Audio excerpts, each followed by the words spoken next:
नमस्तेऽस्तु महामाये श्रीपीठे सुरपूजिते शङ्खचक्रगदाहस्ते महालक्ष्मी नमोऽस्तु ते। नमस्ते गरुडारूढे कोलासुरभयङ्करी सर्वपापहरे देवी महालक्ष्मी नमोऽस्तु ते। सर्वज्ञे सर्ववरदे सर्वदुष्टभयङ्करी सर्वदुःखहरे देवी महालक्ष्मी नमोऽस्तु ते। सिद्धिबुद्धिप्रदे देवी भुक्तिमुक्तिप्रदायिनी मंत्रमूर्ते सदा देवी महालक्ष्मी नमोऽस्तु ते।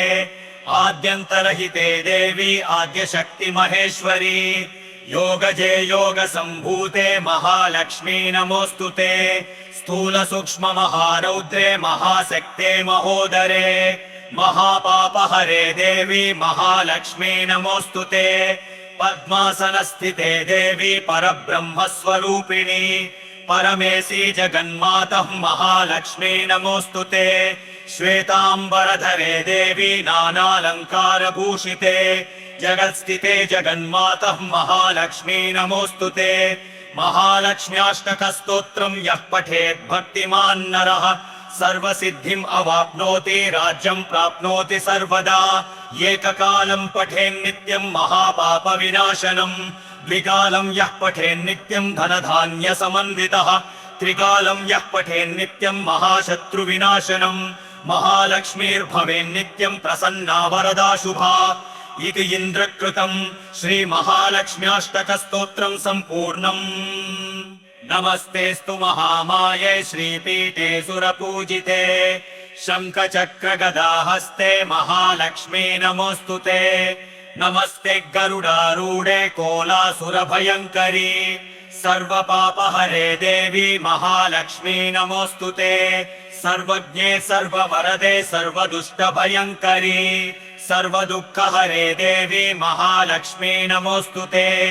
सिद्धिबुद्धिप्रदे देवी भुक्तिमुक्तिप्रदायिनी मंत्रमूर्ते सदा देवी महालक्ष्मी नमोऽस्तु ते। आद्यन्तरहिते देवी आद्यशक्ति महेश्वरी योगजे योगसम्भूते महालक्ष्मी नमोऽस्तु ते। स्थूल सूक्ष्म महारौद्रे महाशक्ते महोदरे महापापहरे देवी महालक्ष्मी नमोऽस्तु ते। पद्मासनस्थिते देवी परब्रह्मस्वरूपिणी परमेशी जगन्मातः महालक्ष्मी नमोऽस्तु ते। श्वेतांबरधरे देवी नानालंकारभूषिते जगत्स्थिते जगन्मातः महालक्ष्मी नमोऽस्तु ते। महालक्ष्म्याष्टकस्तोत्रं यः पठेत् भक्तिमान् नरः सर्वसिद्धिम् अवाप्नोति राज्यं प्राप्नोति सर्वदा। एककालं पठेन्नित्यं महापापविनाशनम् द्विकालं यः पठेन्नित्यं धनधान्यसमन्वितः त्रिकालं यः पठेन्नित्यं महाशत्रुविनाशनम् महालक्ष्मीर्भवेन्नित्यं प्रसन्ना वरदा शुभा। इति इन्द्रकृतं श्रीमहालक्ष्म्याष्टकस्तोत्रं सम्पूर्णम्। नमस्तेऽस्तु महामाये श्रीपीठे सुरपूजिते शङ्खचक्रगदाहस्ते महालक्ष्मी नमोऽस्तु ते। नमस्ते गरुडारूढे कोलासुरभयङ्करी सर्वपापहरे देवी महालक्ष्मी नमोऽस्तु ते। सर्वज्ञे सर्ववरदे सर्वदुष्टभयङ्करी सर्वदुःखहरे देवी महालक्ष्मी नमोऽस्तु ते। सिद्धिबुद्धिप्रदे देवी भुक्तिमुक्तिप्रदायिनी मंत्रमूर्ते सदा देवी महालक्ष्मी नमोऽस्तु ते। आद्यन्तरहिते देवी आद्यशक्ति महेश्वरी योगजे योगसम्भूते महालक्ष्मी नमोऽस्तु ते। स्थूल सूक्ष्म महारौद्रे महाशक्ते महोदरे महापापहरे देवी महालक्ष्मी नमोऽस्तु ते।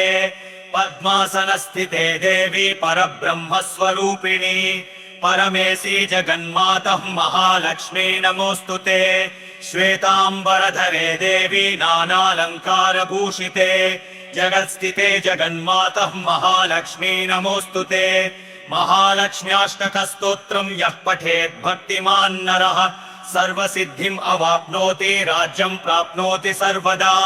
एककालं पठेन्नित्यं महापापविनाशनम् द्विकालं यः पठेन्नित्यं धनधान्यसमन्वितः त्रिकालं यः पठेन्नित्यं महाशत्रुविनाशनम् महालक्ष्मीर्भवेन्नित्यं प्रसन्ना वरदा शुभा इति इन्द्रकृतं श्रीमहालक्ष्म्याष्टकस्तोत्रं सम्पूर्णम्।